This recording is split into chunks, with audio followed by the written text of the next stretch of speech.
अपने देशवासियों के बीच यह संदेश फैलाने का भरसक प्रयत्न करूंगा। मैं यह शपथ अपने देश की एकता की भावना से ले रहा हूं, जिसे सरदार वल्लभ भाई पटेल उनकी दूरदर्शिता और कार्यों द्वारा संभव बनाया जा सका। मैं अपने देश की आंतरिक सुरक्षा सुरक्षित करने के लिए अपना योगदान करने का भी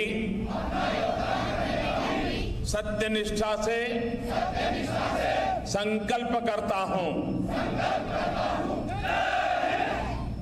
भारत माता की, भारत माता की, भारत माता की। धन्यवाद माननीय प्रधानमंत्री जी। और अब माननीय प्रधानमंत्री जी को राष्ट्रीय पुलिस स्मारक स्मृति चिन्ह भेंट।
देश की वसुंधरा पुकारती, देश है पुकारता, पुकारती माँ भारती।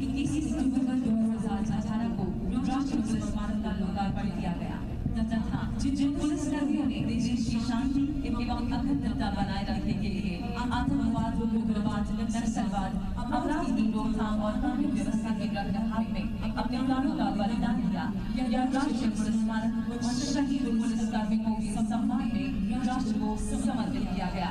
14 फरवरी 2019 को पुलवामा के आतंकी हमले में CRPF के 42 जाबाज बहादुर जवानों ने शहादत दी थी।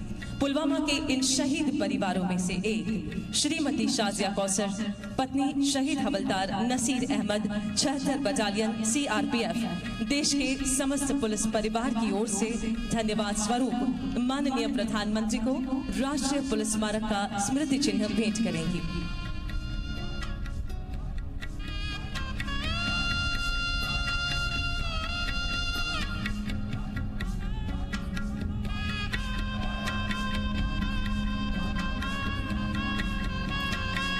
लौह पुरुष सरदार वल्लभ भाई पटेल की 144वीं जयंती के मौके पर आज पीएम मोदी मौजूद हैं। तस्वीरों के जरिए आप देख सकते हैं और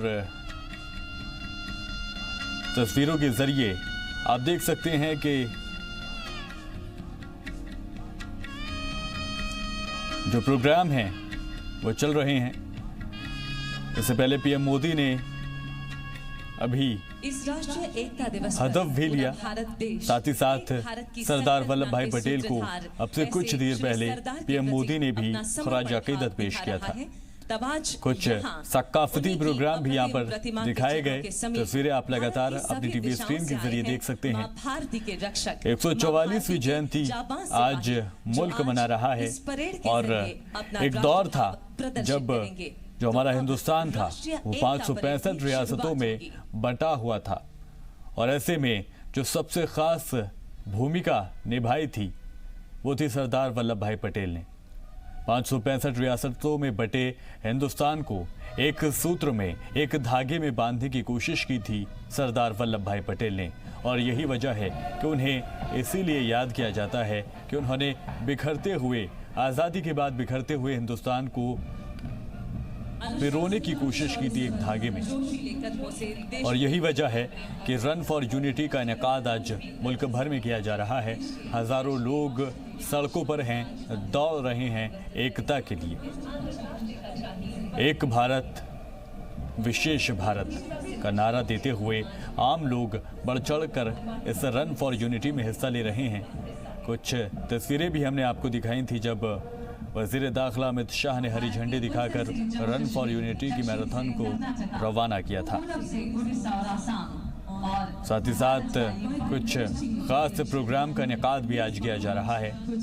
आप टीवी स्क्रीन पर देख सकते हैं, पीएम मोदी खुद यहाँ पर मौजूद हैं और इसके अलावा भी कई खास प्रोग्राम आज मुल्क भर में होने जा रहे हैं, जहां पर पीएम मोदी शिरकत भी करेंगे, साथ ही साथ लोगों को खिताब भी करेंगे। रन फॉर यूनिटी, जिसको मिसाल माना जा रहा है यकजहती की, ये खुद पीएम मोदी ने इसको एकता परेड अब सलामी मंच की ओर अग्रसर हो रही तो है। 2014 से हर साल 31 अक्टूबर को राष्ट्रीय यानी कि नेशनल यकजहती डे, राष्ट्रीय एकता दिवस के तौर पर इसको मनाया जाने लगा है। 2014 से ही इसकी शुरुआत हुई है और 2014 से ही भारतीय जनता पार्टी इक़्तिदार में आई थी और इसके बाद हर साल इसको मनाया जाता है नेशनल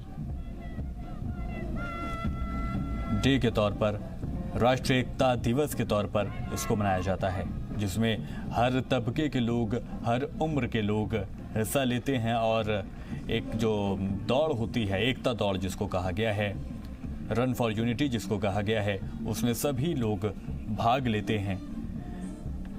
और खुद जब अक्टूबर के महीने में पीएम मोदी ने मन की बात की थी तो अपने खिताब में पीएम मोदी ने रन फॉर यूनिटी में सभी से ताउन करने के लिए भी कहा था, सभी से अपील भी की थी कि वो लोग दौड़ें, एकता के लिए दौड़ें, देश की यकजहती के लिए दौड़ें। और ये जो अपील थी, ये जो दरख्वास्त थी, इसका असर होता हुआ भी दिखाई दिया। हज़ारों लोग आज सड़कों पर दिखाई दिए और रन फॉर यूनिटी में सब ने अपना अपना ताउन दिया, अपनी हाजिरी दर्ज की। तो 144वीं जयंती है सरदार वल्लभ भाई पटेल की, जिसको मुल्क आज मना रहा है। अलग अलग जगहों पर अलग अलग तरह के प्रोग्राम मुनाकिद किए जा रहे हैं और ये तस्वीरें आप देख रहे हैं गुजरात की, जहाँ पर स्टैच्यू ऑफ यूनिटी के पास ही इन प्रोग्राम को देखा जा सकता है। पीएम मोदी खुद यहाँ पर हाजिर हैं। जब पीएम मोदी आए तो यहाँ पर उन्होंने खराज अकीदत सबसे पहले पेश किया सरदार वल्लभ भाई पटेल को। और उसके बाद से कुछ ख़ास तरह के प्रोग्राम मुनाकिद किए जा रहे हैं। आप देख सकते हैं सलामी यहाँ पर देते हुए टुकड़ी दिखाई दे रही है। तो 2014 से जब से भारतीय जनता पार्टी और पीएम मोदी की क़यादत में भारतीय जनता पार्टी इक़्तिदार में आई, तभी से लेकर रन फॉर यूनिटी की शुरुआत की गई थी और 31 अक्टूबर को जब जयंती होती है सरदार वल्लभ भाई पटेल की, उसको बेहतर बनाने की कोशिश की गई। आज से ठीक एक साल पहले स्टैच्यू ऑफ यूनिटी को भी मनाया गया, जो अपने आप में बेहद ख़ास है, कई खासियतों से वो लबरेज है। इसके अलावा दिल्ली में नेशनल स्टेडियम से रन फॉर यूनिटी की शुरुआत की गई थी, अमित शाह ने उसको रवाना किया था। इसके अलावा अगर देखा जाए तो उत्तर प्रदेश में भी कई ज़िलों में रन फॉर यूनिटी का इनेकाद किया जा रहा है, जहां पर लोग एकता के लिए दौड़ते हुए नजर आएंगे। खुद यूपी के सीएम योगी आदित्यनाथ ने रन फॉर यूनिटी को हरी झंडी दिखाएंगे और सभी जो उत्तर प्रदेश के लोग हैं, कोशिश यही की जा रही है कि वो भी बढ़ चढ़ कर इसमें हिस्सा लें। इसके अलावा कई ख़ास प्रोग्राम भी मनाए जा रहे हैं। मुल्क भर में आज याद किया जा रहा है मुल्क को एक धागे में पिरोने की कोशिश करने वाले सरदार वल्लभ भाई पटेल को। तो तस्वीरें आप लगातार देख रहे हैं, रन फॉर यूनिटी और सलामी यहाँ पर जो टुकड़ी हैं, जो दस्ते हैं, वो दे रहे हैं। पीएम मोदी उनकी सलामी को लेते हुए नजर आ रहे हैं। तो एक खास प्रोग्राम यहाँ पर चल रहा है। पीएम मोदी की मौजूदगी यहाँ पर दिखाई दे रही है। तो 144 साल सरदार वल्लभ भाई पटेल की जयंती, आज उनको याद किया जा रहा है, मुल्क उनको याद कर रहा है। इसके अलावा भी कई खास प्रोग्राम यहाँ पर किए गए हैं। सरदार वल्लभ भाई पटेल की जयंती के मौके पर मरकजी रेल वजीर और इसके अलावा कई प्रोग्राम में वो भी हिस्सा लेने वाले हैं। और खबर है कि रन फॉर यूनिटी को हरी झंडी दिखाकर पीयूष गोयल भी रवाना करने वाले हैं, जो कि रेलवे स्टेशन से शुरुआत की जाएगी जिसकी। तो बेहद खास लम्हा है आज पूरे मुल्क के लिए, जब राष्ट्रीय एकता दिवस हिंदुस्तान मना रहा है। गुजरात में स्टैच्यू ऑफ यूनिटी पर पीएम मोदी पहुंचे। यहाँ पर उन्होंने सरदार वल्लभ भाई पटेल को खराज अकीदत पेश किया। और 2014 के बाद से जो सिलसिला शुरू हुआ था वो हर साल और ज़्यादा ख़ास होता जा रहा है। सरदार वल्लभ भाई पटेल का जो कद है वो दिखाया जा रहा है और उसके लिए एक नज़ीर है स्टैच्यू ऑफ यूनिटी, जहाँ पर ख़ुद पीएम मोदी वहाँ पर पहुँचे थे और जो अलग अलग प्रोग्राम वहाँ पर किए जा रहे हैं, मुनाकिद हो रहे हैं। जो तस्वीरें आप देख भी रहे हैं, यहाँ पर पीएम मोदी मौजूद हैं। तो राष्ट्रीय एकता दिवस आज मनाया जा रहा है। रन फॉर यूनिटी मैराथन का इनेकाद भी किया गया उत्तर प्रदेश में, और दिल्ली से भी कुछ तस्वीरें दिखाई दी, जहाँ पर हमने देखा कि वज़ीर दाखिला अमित शाह ने रन फॉर यूनिटी को हरी झंडी दिखाई। इसके अलावा भी कई जगहों पर ख़ास प्रोग्राम का इनेकाद किया जा रहा है। लेकिन ये जो तस्वीरें आप देख रहे हैं, ये तस्वीरें गुजरात की हैं, केवाड़िया की हैं, जहाँ पर स्टैच्यू ऑफ यूनिटी और है। तो दो तस्वीरें आप देख सकते हैं। एक तस्वीर जहाँ पर पीएम मोदी खराज अकीदत पेश कर रहे थे सरदार लोगों की, जो इस खास प्रोग्राम में अपनी मौजूदगी दर्ज कराने के लिए पहुँचे हैं। धूप है लेकिन उसका असर होता हुआ दिखाई नहीं दे रहा है आम लोगों में, और यहाँ पर सुकून के साथ सभी जो प्रोग्राम किए जा रहे हैं, अलग अलग तरह के जो प्रोग्राम किए जा रहे हैं, उसमें हिस्सा लेने के लिए वहाँ पर शिरकत कर रहे हैं। और अगर बात रन फॉर यूनिटी की जाए तो इसमें भी लोगों ने बढ़ चढ़ कर हिस्सा लिया था। अक्टूबर के महीने में जो मन की बात हुई थी, पीएम मोदी ने जब खिताब किया था, तो पीएम मोदी ने भी लोगों से ये अपील की थी कि वो भी एक भारत श्रेष्ठ भारत के जो टारगेट है इसमें मिलजुल कर हिस्सा लें, इसमें अपना ताउन करें। एक भारत श्रेष्ठ भारत प्रोग्राम की जो शुरुआत है वो भी 31 अक्टूबर को ही की गई थी 2015 में। द्वारा कुछ आतंकवादी पहुंचते हैं और पहुंचकर अचानक हमला कर देते हैं। मुल्क के लिए शहीद हुए हमारे जवानों को याद आज किया जा रहा है। जो प्रोग्राम हो रहे हैं उनको दिखाने की कोशिश की जा रही है। क्या मंजर होता है उसको दिखाने की कोशिश यहाँ पर की जा रही है कि जब दहशतगर्दों ने हमला किया था तो किस तरह से हमारे बहादुर जवानों ने मुल्क की हिफाजत के लिए लड़ाई लड़ी थी, वो दिखाने की कोशिश हो रही है।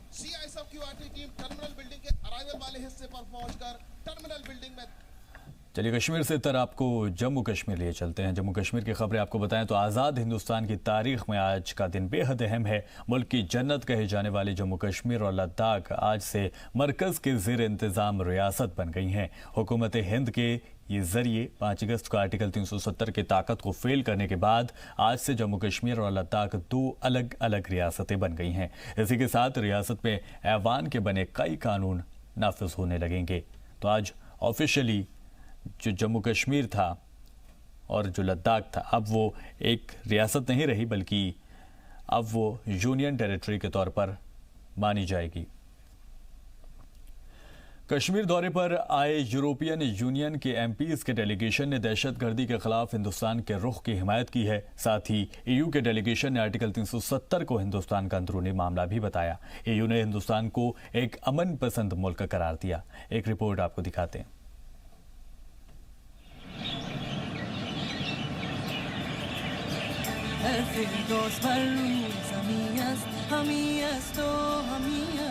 मेरी जान रूह दिल से वापस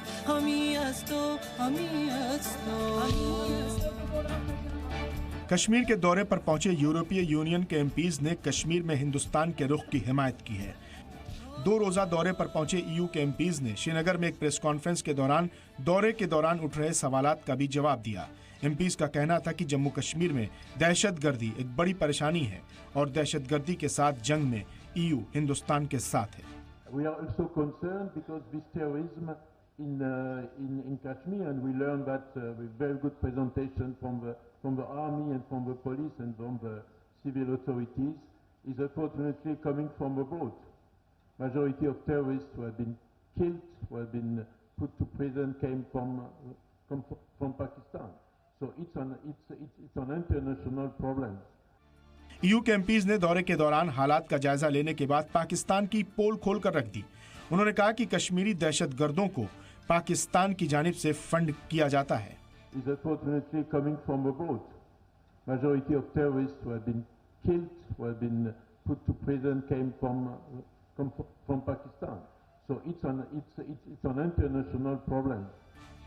ईयू ने आर्टिकल 370 को हिंदुस्तान का अंदरूनी मामला करार दिया।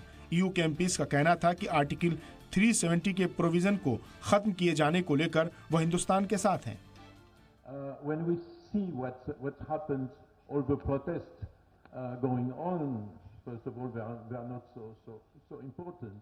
But another issue, we consider that the change of the statutes, the Article 370 for Pakistan is an internal issue for what we don't not have to be the judge. We have no reason to be judged. We have no legitimacy for that.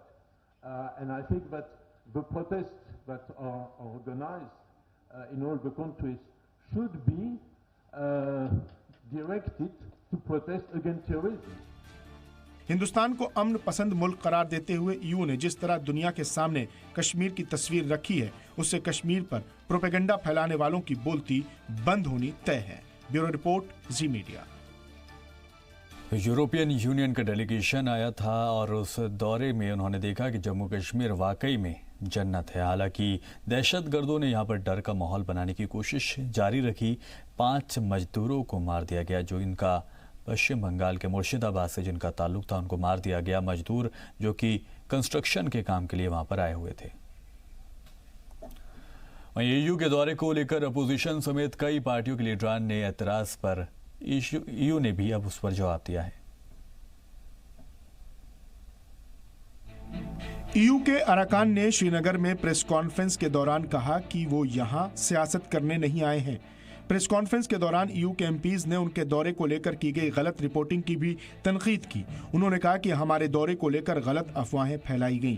PC में जानकारी दी गई कि delegation ने हिंदुस्तानी army के दहशतगर्दी से निपटने के तरीके पर जानकारी ली। एमपीज ने कहा कि हमारे दौरे पर तनाज़ा गलत है। I was a little shocked by watching the TV news last night because I saw that some Indian channels gave a quite wrong presentation of our visit. MPs की जानिब से एआईएमआईएम के सदर असदुद्दीन ओवैसी के बयान की भी तनकीद की गई। ओवैसी ने डेलीगेशन को नाजी परस्त कहा था, जिसका जवाब देते हुए एमपीज ने कहा कि अगर वो नाजी परस्त होते तो अवाम उन्हें नहीं चुनती और वो इंतखाब में कामयाब नहीं होते। Even some have insulted us, presented us as fascist, Islamophobe, racist, which is absolutely not the case. It will be presented by the colleague, but it's a multi-party delegation with absolutely nobody who could be considered as a fascist, racist, or Islamophobe. I think myself, if I was treated like that in my country, I will put the media to the court. वैसे साहब EU के लोग वहां पर गए हैं, कह रहे हैं कि सब कुछ ठीक है और हमें नाजी ना कहा जाए, बल्कि हम तो चुने हुए प्रतिनिधि हैं। क्या ना कहा जाए उनको? नाजी। अरे हिटलर भी तो इलेक्शन जीत कर आया था, उसके बाद उसने कितने 10 लाख ज्यादा यहूदियों को गैस चैम्बर में डाल दिए, पूरे इंटेलेक्चुअल्स को जेल में डाला गया, तो वो भी जीत के आए हैं, उसमें कौन इनकार कर रहा है? मगर इनकी नाजी आइडियोलॉजी से वाबस्ता हैं, हिटलर के आशिक हैं, इससे कोई इनकार नहीं कर सकता। मंगल को ईयू के एमपीज का यह डेलीगेशन श्रीनगर पहुंचा था, जहां उन्होंने मकामी लीडरान, ओहदेदारों और सरपंचों से मुलाकात की थी। कश्मीर वादी के हालात पर ईयू के अरकान को हिंदुस्तानी फौज ने एक प्रेजेंटेशन भी दी थी। कश्मीर वादी के हालात पर इसके अलावा सभी एमपी डल झील भी गए थे। ब्यूरो रिपोर्ट, जी मीडिया। आजाद हिंदुस्तान की तारीख में आज का दिन बेहद अहम है। मुल्क की जन्नत कहे जाने वाले जम्मू कश्मीर और लद्दाख आज से मरकज के ज़ेर इंतज़ार रियासत बन गई हैं। हुकूमत हिंद के जरिए 5 अगस्त को आर्टिकल 370 की ताकतों को फेल करने के बाद आज से जम्मू कश्मीर और लद्दाख 2 अलग रियासत बन गई हैं। इसी के साथ रियासत में ऐवान के बने कई कानून नाफिज हो जाएंगे। तो आज से यूनियन टेरिटरी के तौर पर जम्मू अलग और लद्दाख अलग रहेगा। ज़्यादा अपडेट के लिए खालिद हुसैन हमारे रिपोर्टर हमारे साथ जुड़ गए हैं। खालिद हुसैन, आज बेहद ख़ास दिन है जम्मू कश्मीर के लिए, लद्दाख के लिए, क्या कुछ बदलाव होंगे जो देखने को मिलेंगे? देखिए, अनुच्छेद 370 हटाने के बाद जो केंद्रीय गृह मंत्री ने घोषणा की थी कि 31 अक्टूबर से यहाँ जो है यूनियन टेरिटरी यानी केंद्र शासित प्रदेश जो है जम्मू कश्मीर और लद्दाख हो जाएगा। और इसी के साथ जो है जब अनुच्छेद 370 हटा था तो काफी चीजें जो स्टेट के पास थी वो खत्म हो गई थी, जैसे कि रमदीन पैनल कोड अब इंडियन पैनल कोड में चेंज हो जाएगा इससे। और इसके साथ ही जो यहाँ का पुलिस है या लॉ एंड ऑर्डर या एंटी मिलिटेंसी ऑपरेशंस है वो सब खुद direct ministry of home affairs के पास रहेंगी, वो डायरेक्ट कंट्रोल उनका रहेगा। और एलजी आज यहाँ पर जो श्रीनगर में है 1:45 में राजभवन पर वो शपथ ग्रहण करेंगे। लद्दाख में शपथ ग्रहण हो चुका है। दोनों जगह जो chief justice of Jammu Kashmir है गीता मित्तल, उन्होंने शपथ ग्रहण करवाया है। दरअसल जम्मू एंड कश्मीर का जो हाई कोर्ट है वो लद्दाख को फिर भी लागू रहेगा। लद्दाख और जम्मू कश्मीर का एक ही हाई कोर्ट रहेगा। इसके अलावा जो फायदे अगर हम बात करें तो जो भी केंद्र में सेंट्रली स्पॉन्सर्ड स्कीम्स होंगी वो डायरेक्ट अब इम्प्लीमेंट होंगी, उन्हें स्टेट असेंबली का नोट नहीं चाहिए। वहीं अगर पे कमीशन होता है, जैसे कि 7th पे कमीशन हाल ही में घोषित हुआ था, वो यहाँ इम्प्लीमेंट हुआ है, जिससे यहाँ के जो 4.5 लाख मुलाजिमों को डायरेक्ट फायदा हुआ है। वहीं पंचायत और सरपंचों का जो शासन है वो मजबूत होगा, उनका राज, पंचायती राज, उससे डायरेक्ट पैसा उनके पास आएगा। यानी जितने भी फैसले स्टेट असेंबली करती थी अब वो केंद्र डायरेक्ट करेगी। और केंद्र में जो विकास की गति थी वही विकास की गति अब कहीं ना कहीं जो तरक्की की रफ्तार है वो कहीं ना कहीं अब जम्मू कश्मीर में देखने की उम्मीद है। लेकिन आज अगर हम कश्मीर की बात करें तो यहाँ बहुत ही कड़ी सुरक्षा लगा दी गई है। अभी तक जो है दुकानें खुलती नहीं दिख रही है। दरअसल जो गुस्सा है वो भी लोगों में दिख रहा है, जो पिछले 3 महीने से यहाँ क्लैंप डाउन रहा है, वो भी एक स्थिति है। खालिद, आप कह रहे हैं दुकानें बंद हैं, दुकानें नहीं खुली हैं, तो क्या समझा जाए कहीं ना कहीं जो आम लोग हैं उनमें क्या अभी भी खौफ का माहौल है? देखिए, खौफ भी है और कुछ गुस्सा भी है, क्योंकि जिस तरह से पिछले 3 महीने से यहाँ पे हालात रहे हैं, बच्चों की परीक्षाओं पे असर पड़ा है, बच्चों की जो है तालीम पे असर पड़ा है। कहीं ना कहीं हालात जो है पूरी तरह से अगर हम शांत कहें तो लेकिन नॉर्मल भी नहीं कह सकते हैं, उसको लेकर कहीं ना कहीं लोगों में गुस्सा है। और आज मैं आपको ये बता दूं, प्रेस को भी आमंत्रित नहीं किया गया है।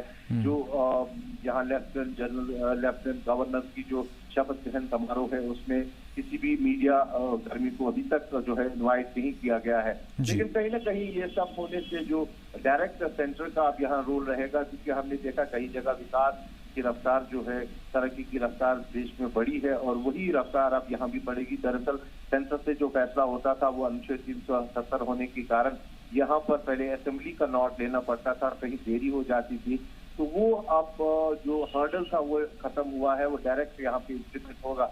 लेकिन अब इससे में सवाल ये होता है कि वो सब जो बातें कही गई हैं अब तक, वो अगर जमीनी हकीकत पकड़ती है, जमीन पे लागू होती है, सब लोगों का जो है भरोसा और बढ़ेगा। अभी तक सिर्फ बातें बताई गई है, और जब जमीन पे वो लागू होंगी, तरक्की की रफ्तार बढ़ेगी, तब लोग जो है इसको अच्छी तरह से समझ पाएंगे। जी ठीक है खालिद हुसैन, बहुत शुक्रिया तमाम जानकारी के लिए। तो यूनियन टेरिटरी के तौर पर 2 ज़ेरे मरकजी इक़्तिदार रियासतें बन गई हैं, जम्मू और लद्दाख। यूरोपियन यूनियन के 23 एमपीज का डेलीगेशन कश्मीर के हालात का जायजा लेने और ज़मीनी हकीकत दुनिया के सामने रखने के मकसद से जम्मू कश्मीर पहुंचा, जहां उन्होंने आर्मी के ऑफिसर्स, सियासी लीडरान और आम लोगों से मुलाकात की। 2 रोजा दौरे पर पहुंचे यूरोपीय यूनियन के एमपी डेलीगेशन ने कश्मीर में हर तबके से मुलाकात कर हालात का जायजा लिया। प्रेस कॉन्फ्रेंस के दौरान उन्होंने जानकारी दी कि मकामी लोगों से बातचीत के बाद उन्हें लोकल इश्यूज को समझने में मदद मिली। जानकारी के मुताबिक बदनवानी की बात सामने आई है। एक दीगर मेंबर ने कहा कि कश्मीर के हालात अच्छे हों, यहां तरक्याती कामों को फरोग मिले, रियासत में स्कूल और अस्पताल खोले जाएं। ज्यादातर कश्मीरी भी यही चाहते हैं। आपको बता दें कि यूरोपीय यूनियन के 23 एमपीज का डेलीगेशन कश्मीर के जमीनी हालात का जायजा लेने के लिए मंगल को कश्मीर पहुंचा। 23 एमपीज का डेलीगेशन मंगल को 11:15 बजे श्रीनगर हवाई अड्डे पर उतरा। उसके बाद यहां से उन्हें बख्तरबंद गाड़ियों में सीधा ताज विवांता होटल ले जाया गया। वहां लंच करने के बाद पूरी टीम आर्मी के चिनार कोर हेडक्वार्टर पहुंची, जहां उन्हें 15वीं कोर के commander lieutenant general KJS Dhillon ने वादी के हालात के बारे में जानकारी दी। मुल्क में दहशतगर्दी को फरोग देने में पाकिस्तान के किरदार के बारे में भी जानकारी दी। इसके बाद डेलीगेशन ग्रैंड ललित होटल पहुंचा, जहां करीब 15 मकामी डेलीगेशन से मुलाकात की। उसके बाद उन्होंने आर्मी, अवामी नुमाइंदों से भी मुलाकात की। रियासत के चीफ सेक्रेटरी BVR सुब्रमण्यम ने डिनर के दौरान इंतजामिया का मौक़िफ़ रखते हुए डेलीगेशन को हालात की जानकारी दी। श्रीनगर से खालिद हुसैन के साथ ब्यूरो रिपोर्ट, जी मीडिया। यूरोपियन यूनियन के एमपीज के कश्मीर दौरे को जम्मू कश्मीर बीजेपी यूनिट ने कामयाब करार देते हुए कहा कि उनके दौरे से पाकिस्तान प्रोपेगेंडा का भांडा फूट गया है और बीजेपी लीडरान के मुताबिक EU डेलीगेशन का मकसद ही कश्मीर पर पाकिस्तानी प्रोपेगेंडा पर दुनिया को सच्चाई से रूबरू कराना था, जिसमें हिंदुस्तान को कामयाबी हासिल हुई। यूरोपियन यूनियन का जो डेलीगेशन कल कश्मीर की जानकारी लेने के लिए आया है, भारत सरकार ने उनको इसलिए अलाउ किया क्योंकि जो पाकिस्तान का दुष्प्रचार लगातार चलता रहता है कि कश्मीर में ये हुआ वो हुआ। पिछले 2-3 महीने से जब से धारा 370 हटाई गई है, तो स्टेप बाय स्टेप स्कूलों का खोलना, ऑफिसेज का खोलना, उसके बाद ट्रैफिक जिस प्रकार से चल रही है, फ़ोन जो लैंडलाइन, उसके बाद जो पोस्टपेड फ़ोन हैं, सभी को चलाना, मुझे लगता है धीरे धीरे जो ज़िंदगी पटरी पर आ रही है। बांदीपुरा सोपोर हाईवे पर आसपास के लोगों ने रोड ब्लॉक कर मुजाहरा किया। ये लोग दरअसल पीने का साफ पानी ना मिलने से परेशान हैं। लोगों की माने तो कई दिनों से इन्हें पीने का पानी मिल नहीं रहा है। इसे लेकर महकमा PHE में कई बार अर्जियां भी दी गईं, लेकिन कोई सुनवाई नहीं हो रही है। एक मोहल्ला है गनई मोहल्ला जी, तो अब पहले एक लाइन लगी है 2 महलों में, कंबाइंड लाइन, गनई महल्ला को साथ में दूसरे महल्ला को। ये पहले पुरानी लाइन लगी है, तो अब ये इनकी डिमांड थी कि हमें सेपरेट लाइन जो हमारे महल्ले को, गनई महल्ले को सेपरेट लाइन दी जाए। तो उसके लिए हमने टेंडर भी किए हैं, अलॉटमेंट भी हुई है। तो हमें स्टोर में पाइप नहीं थी, तो इसलिए वो थोड़ा सा काम उनका डिले हो गया, और वो हमने ऑनगोइंग स्कीम में वो प्रोजेक्टेड है, काम अलॉटेड है, वो हम जल्दी जो भी पाइप हमारे पास होती है वो उनको हम सेपरेट जो है वो लाइन कर देंगे। लंगेट में RR की जानिब से हम साथ साथ हैं प्रोग्राम का इनेकाद किया गया। इस प्रोग्राम में इलाके के पंचों, सरपंचों और आम लोगों ने शिरकत की। प्रोग्राम के दौरान आने वाले दिनों में तरक्याती कामों में फरोग और नौजवानों के बेहतर मुस्तकबिल के साथ साथ मिलकर काम करने का पैगाम दिया गया। प्रोग्राम में 30 RR के कमांडिंग ऑफिसर अतुल गुप्ता मेहमान खुसूसी के तौर पर मौजूद रहे। जम्मू कश्मीर के बोर्ड की 12वीं के इम्तिहानात का आगाज भी हो गया है। गांधरबल में 15 एग्जाम सेंटर्स बनाए गए हैं। सभी एग्जाम सेंटर्स पर सिक्योरिटी के पुख्ता इंतजाम किए गए हैं। दूर दराज से बच्चों को एग्जाम सेंटर्स तक पहुंचने के लिए SRTC गाड़ियां चलाई जा रही हैं ताकि बच्चे तय वक्त पर एग्जाम सेंटर पहुंच सकें। बच्चों की सहूलत के लिए जिला सतही कंट्रोल रूम भी बनाया गया है।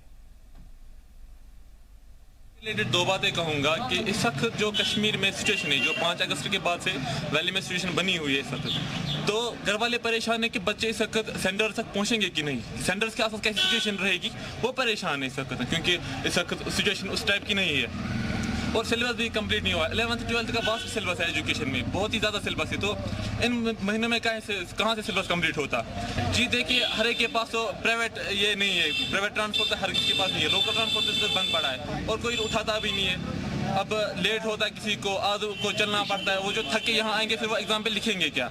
10th क्लास के एग्ज़ाम और 12th क्लास के दोनों बोर्ड के एग्ज़ाम्स के लिए हमने माकूल इंतजाम किए हैं, वो चाहे वो इंस्टीट्यूट लेवल पर सेटअप पे हो या हमारे सिक्योरिटी लेवल पे हो, माकूल इंतजाम किए गए हैं। और बच्चों की ट्रांसपोर्ट के मुतालिक हमने यहाँ पे SRTC की गाड़ियाँ मंगवा के रखी हैं हमारे, उनने वो मिनी सेक्टर में आपने भी देखा होगा भी वो पार्क की हुई है, रिपोर्ट उन्होंने किया है। और जहाँ पर भी हमें डिमांड होगी, जहाँ पर बच्चों को ट्रांसपोर्ट की सहूलियत मैसर करनी होंगी, वो हम उनको वो भी मैसर करवाएंगे।